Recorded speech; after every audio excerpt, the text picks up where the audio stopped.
First ನಾವು correct ಆಗಿದ್ರೆ ತಾನೇ ಅವ್ರು ಕರೆಕ್ಟ್ ಆಗಿರಕ್ಕೆ. ಅವ್ರು ಕನ್ನಡ ಗೊತ್ತಿಲ್ಲ ಅಂದ್ಮೇಲೆ ನಾವು ಬೆಂಗಳೂರಲ್ಲಿ ಬಿಟ್ಕೊಂಡಿರೋದು ನಮ್ ತಪ್ಪದು. ಕರ್ನಾಟಕಲ್ಲಿದ್ದು ಅದು ಬೆಂಗಳೂರಲ್ಲಿದ್ದು ಕನ್ನಡ ಕಲ್ತಿಲ್ಲ ಅಂದ್ರೆ ಅವಮಾನ ಕಣ್ರಿ. ಒಂದ್ ಕ್ಲಿಪ್ ಹಾಕ್ತೀನಿ, ನೋಡ್ಕೊ ಬನ್ನಿ. ಆಗಸ್ಟ್ 15 ಯಾವ ದಿನಾಚರಣೆ ಎಂದು ಕರೀತಾರೆ? ಸರ್ ಯಾಕೆ ಸರ್ ಹಿಂಗೆ ಬಿಡಿ, ನಮ್ಗೆ ಕನ್ನಡ ಬರಲ್ಲ.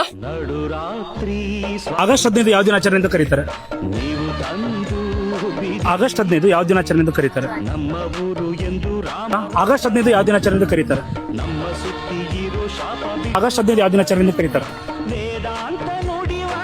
ಆಗಸ್ಟ್ 15 ಯಾವ ದಿನಾಚರಣೆ ಎಂದು ಕರೀತಾರೆ? ಅಲ್ಲ, ಬೆಂಗಳೂರಲ್ಲಿ ಇದ್ದೀರಾ, ಕರ್ನಾಟಕದಲ್ಲಿ ಇದ್ದೀರಾ, ಒಂದ್ ಕನ್ನಡ ಕಲ್ತ್ಕೊಳಿಕ್ಕಾಗಿಲ್ವಾ ನಿಮ್ ಕೈಯಲ್ಲಿ? ಆಗಸ್ಟ್ 15 ಏನು ಅಂತ ಕೇಳಿದ್ರು. ಕರ್ನಾಟಕದಲ್ಲಿ ಇದ್ದೀರಾ, ಬೆಂಗಳೂರಲ್ಲಿ ಇದ್ದೀರಾ ಅಂದ್ಮೇಲೆ ನೀವು ಕನ್ನಡ ಕಲೀಲೇಬೇಕು ತಾನೆ. ಕನ್ನಡ ಕಲ್ತಿಲ್ಲ ಅಂದ್ಮೇಲೆ ಕರ್ನಾಟಕದಲ್ಲಿ ಹಾಕಿದ್ದೀರಾ ನೀವು?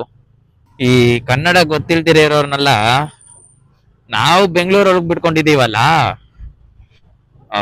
ನಮ್ಗೆ ಹೇಳ್ಕೊಬೇಕು ಏನಾದ್ರು ಫಸ್ಟ್.